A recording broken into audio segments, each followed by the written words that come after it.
Un tejano muy mexicano, Ignacio Zaragoza Seguín. Sé bienvenido a tu canal Megóforo. Iniciamos. Buenos días, amigos. Les hablaré de un prodigioso mexicano que cambió el destino de México. Les hablo de Ignacio Zaragoza.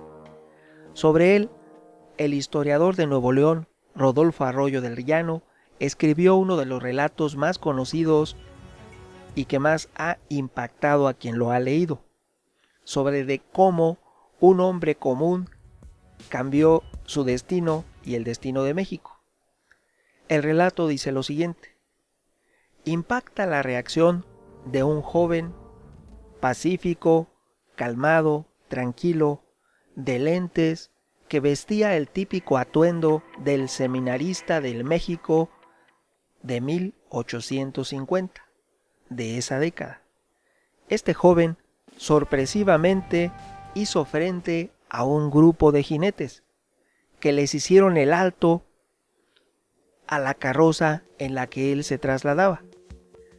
Estos jinetes eran bandoleros que exigieron a los pasajeros de esa diligencia mexicana, entregaran sus pertenencias, de tal manera que el joven seminarista de entre sus tropas sacó un arma y abatió al jefe de la banda. Así los demás bandidos, al ver que ya no estaba en pie su líder, decidieron huir en desbandada, sin más rápidos que veloces. Todos los viajantes de la diligencia donde estaba este joven seminarista no daban crédito a lo que acababan de ver.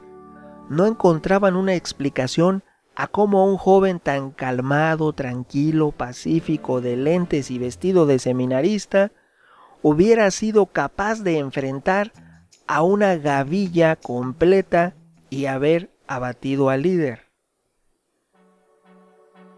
Cabe señalar que este relato se refiere a quien años después se convertiría en la figura clave y principal en la defensa de nuestro país. Un hombre que fue indispensable para conseguir la famosa y celebrada victoria de todos los mexicanos sobre los franceses.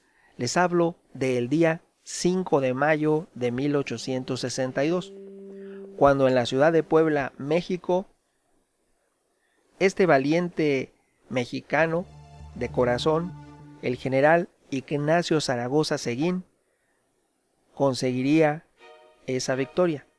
En el relato se explica el cómo cambió un joven seminarista y decidió convertirse en un militar. Dejó los hábitos para convertirse en un militar. Y dejando su origen de nacimiento en la Texas de Estados Unidos, decidió ser y actuar como un verdadero mexicano de corazón. El padre de Ignacio, Miguel Zaragoza Valdés, era un militar de carrera que fue enviado a Texas en 1825 con el objeto de pacificar a los colonos rebeldes, protestantes y estadounidenses, que pretendían la creación de una república independiente a México en el estado de Texas. Fue en ese tiempo que este militar, Miguel Zaragoza Valdés, conoció a su esposa, la que se llamaba María de Jesús Seguín, con quien procreó 3 hijos, uno de ellos Ignacio Zaragoza y 2 más. Ignacio nació en 1829 en la población Bahía del Espíritu Santo, en lo que ahora es la ciudad de Goliad, en el actual estado de Estados Unidos de Texas. En ese año, en 1829, ya esa parte era ya considerada como algo independiente al territorio mexicano. Ahora bien, por eso se dice que nació en el Texas de Estados Unidos, aunque todavía no era anexado de manera formal a esa república, ya era considerado desde esas fechas como parte de Estados Unidos.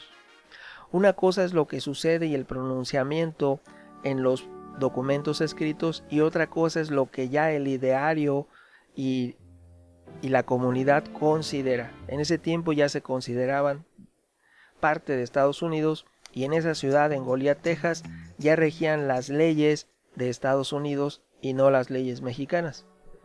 Así te diré que los esfuerzos de México por evitar la separación del territorio de Texas fueron infructuosos y esto obligó a la familia Zaragoza a trasladarse de Goliad, Texas, a Matamoros, en el actual estado de Tamaulipas, y posteriormente migraron a la ciudad de Monterrey, en el actual estado de Nuevo León, lugar en donde el joven Ignacio fue inscrito en el seminario, donde solo duró unos pocos años, pues se inclinaba más por la carrera militar. Así las cosas, ya para el año de 1852, tenía el cargo de capitán en la Guardia Nacional.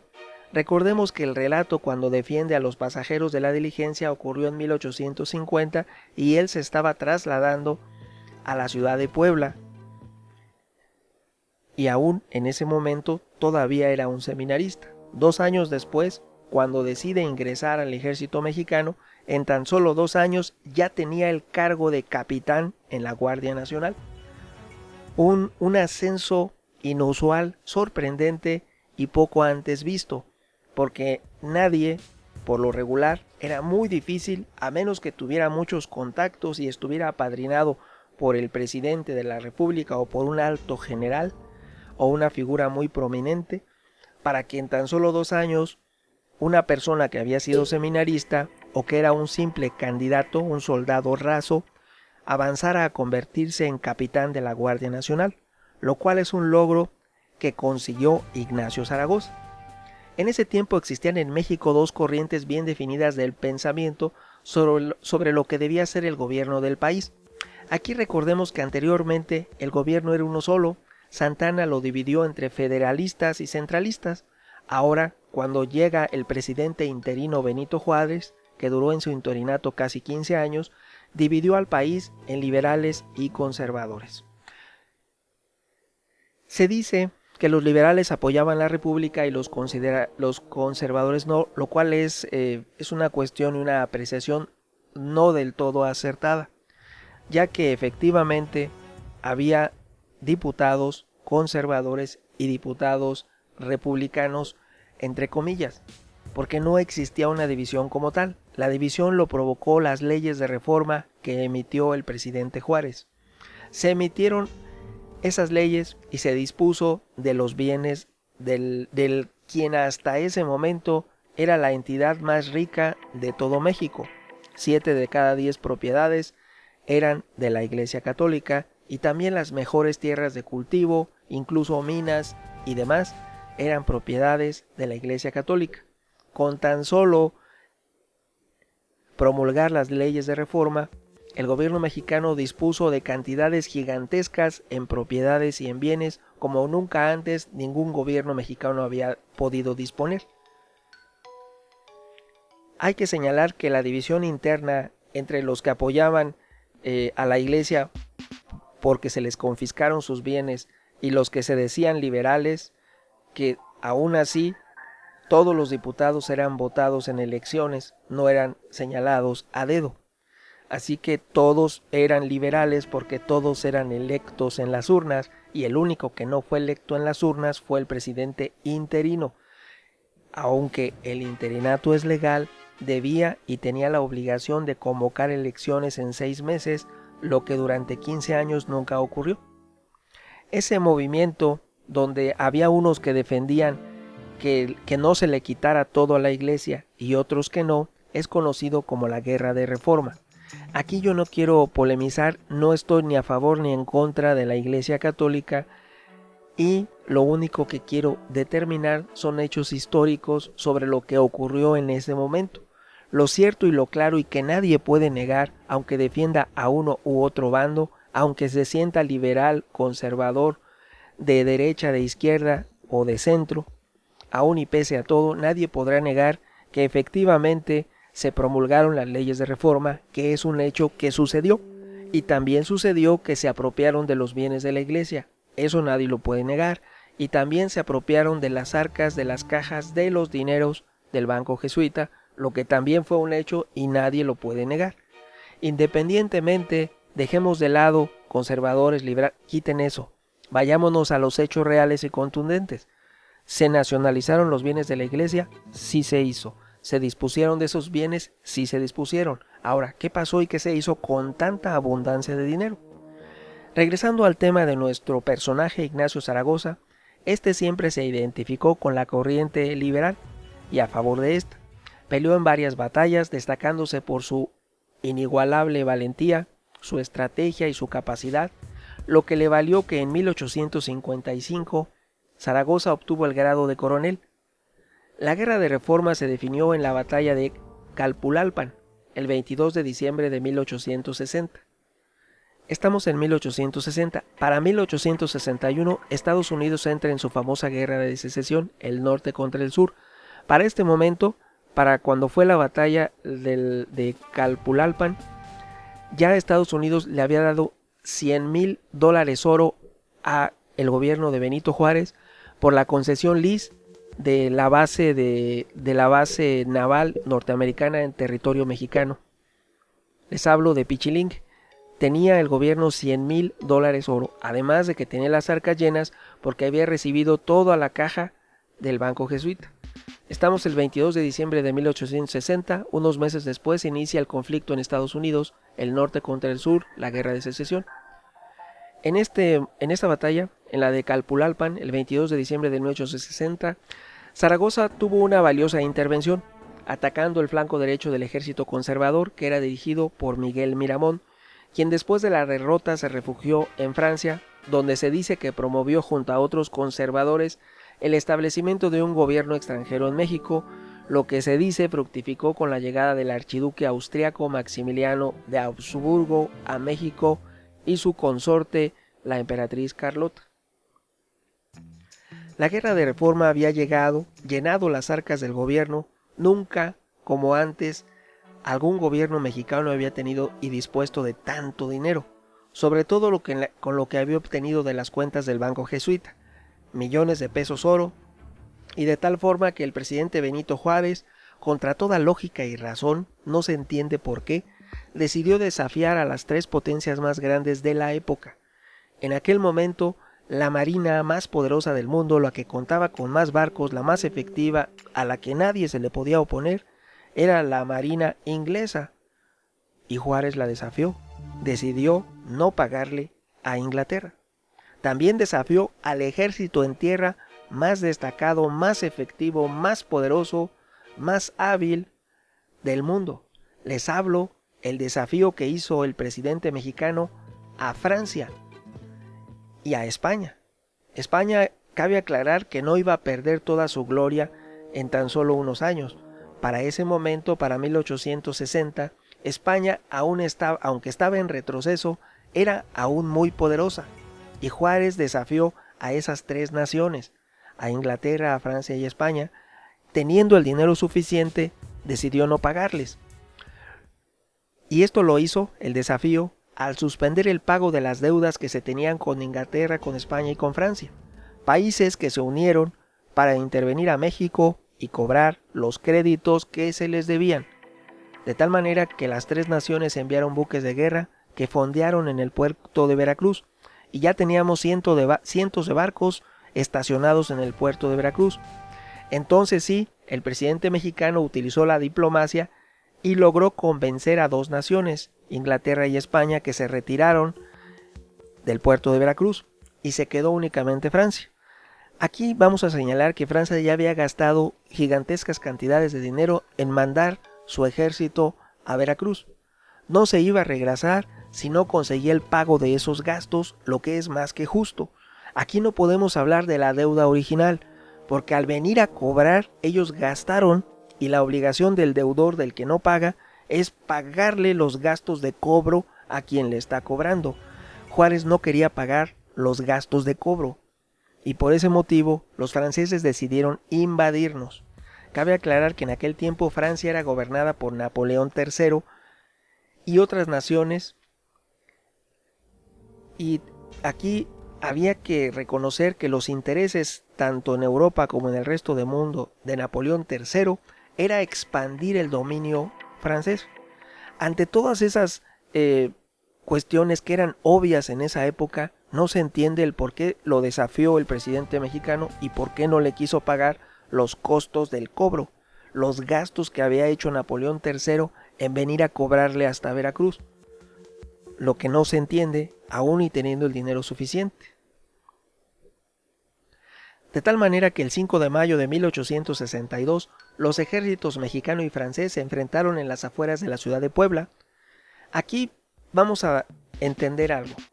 Si efectivamente Ignacio Zaragoza obtuvo la victoria, no fue una chiripa, una casualidad, simplemente fue porque México sí disponía de los elementos y de las armas suficientes, como quedó demostrado con la victoria de Ignacio Zaragoza.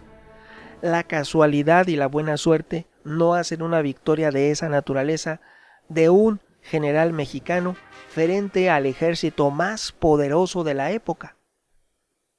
De tal manera que el ejército francés, al mando de Carlos Fernando Latreille, fue derrotado por nuestro general Ignacio Zaragoza y tuvo que retirarse a la ciudad de Orizaba y esperar la llegada de refuerzos.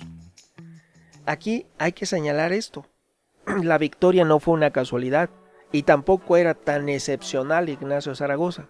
Simplemente sí tenía México armas, sí contaba con recursos, sí contaba con soldados, por eso ganamos. Y teníamos que haber ganado 8 meses después en el segundo sitio de Puebla, cuando durante 62 días González Ortega defendió la ciudad. Cabe señalar que los miembros del Congreso mexicano, aquí hay que aclararlo, los diputados del Congreso no querían al presidente Juárez, y este se salvó de ser destituido mucho antes de que llegaran al puerto de Veracruz España, Francia e Inglaterra, mucho antes de la batalla del 5 de mayo, de nuestra victoria, mucho antes. El Congreso mexicano quiso destituir y trató de destituir al presidente Juárez. Este evitó su destitución por un solo voto, y la victoria del general Ignacio Zaragoza fue lo mejor que le pudo ocurrir a Juárez, ya que le dio un respiro y le permitió, ahora sí, hacer realidad su sueño. En ese momento, después del 5 de mayo, después del triunfo de Ignacio Zaragoza, el presidente Juárez se volvió en la figura más popular y consiguió miles de simpatizantes y adeptos a su causa. Es decir, la victoria del general mexicano Zaragoza consolidó el poder de Juárez como presidente de México. Ya nadie cuestionó que era interino, ya lo tomaron como un presidente regular. Nadie cuestionó en ese momento ni después su interinato de 15 años. Algunos se preguntan por qué el presidente decidió no pagar a Francia y él ocasionó esta intervención. Fueron sus malas decisiones las que ocasionaron que Francia interviniera a México. ¿Por qué decidió no pagarle si tenía el dinero suficiente? ¿Por qué provocó aún y cuando las arcas públicas estaban llenas? Otros señalan también que el oro jesuita hubiera librado a México de esos 5 años de guerra que ocasionaron tantas pérdidas y tanto daño a nuestro país, que si nos hubiéramos evitado esos 5 años de conflicto, nuestra moneda hubiera aumentado de valor y la riqueza mexicana como nación se hubiera incrementado con una bonanza económica durante esos 5 años y de ahí en adelante. Y más aún, ¿por qué y bajo qué extrañas circunstancias, altamente cuestionables por unos y otros, falleció el general Ignacio Zaragoza? ¿Por qué no se le cuidó? ¿Y por qué esas inconsistencias y ese enigma sobre su fallecimiento? Algunos dicen que de no haber fallecido el general Zaragoza, cuando 8 meses después de su primer triunfo el 5 de mayo, de su triunfo más contundente, cuando ocurre el sitio de Puebla o segunda batalla de Puebla, que dura 62 días, de haber estado al frente de las fuerzas mexicanas Ignacio Zaragoza, hubiéramos ganado otra vez a Francia. Pero se extrañó su liderazgo, se extrañó su habilidad y se extrañó a tan valiente defensor de México. De tal manera que se vieron puestos en relieve la necesidad que teníamos de contar con figuras como él, cuando extrañamente, ojo, muy extrañamente, el general Ignacio Comonfort, enviado por el presidente para romper el sitio de Puebla, aun y cuando contaba con 3,000 soldados mexicanos que llevaban víveres, parque, refacciones, pertrechos, alimentos y que iban muy bien equipados y que habían tenido suficiente tiempo de equiparse de manera totalmente efectiva, eficaz y profesional en nuestra armería de la Ciudadela, en la Ciudad de México. Esos 3,000 soldados iban muy bien pertrechados. Sin embargo, lo más extraño, lo que nadie explica, es por qué 3,000 soldados fueron derrotados por un pequeño grupo de soldados franceses, por qué capitularon ante 50 soldados franceses. 3,000 soldados mexicanos capitulan ante 50 soldados franceses y entregan todos los víveres, los parques, los pertrechos, las armas y los alimentos. En lugar de romper el sitio de Puebla, esto más bien parece que se envió al general Ignacio Comonfort a reforzar a las tropas francesas, a llevarles alimentos, pertrechos y víveres a los franceses y no a González Ortega. Así que la pérdida y lo que sucedió, la existencia misma del Segundo Imperio Mexicano de Maximiliano, se la debemos a esto, a que Ignacio Comonfort, en lugar de entregarle los víveres y los pertrechos a González Ortega, se los entregó a los generales franceses. Así que ambos, Comonfort y Ortega, de manera muy extraña, se rindieron ante los franceses e inició el reinado de Maximiliano en México. Lo cierto es que hay que reconocer a un valiente que, aún habiendo nacido en el Texas de Estados Unidos, era un mexicano 100% de corazón y que sirvió como nadie a su patria, el que tanto fue extrañado en la Segunda Batalla de Puebla, el general Ignacio Zaragoza. Honor a quien honor merece, un valiente y eficaz estratega militar mexicano. Opiniones habrá muchas. ¿Tú qué piensas? Tu amigo Megóforo. Hasta pronto.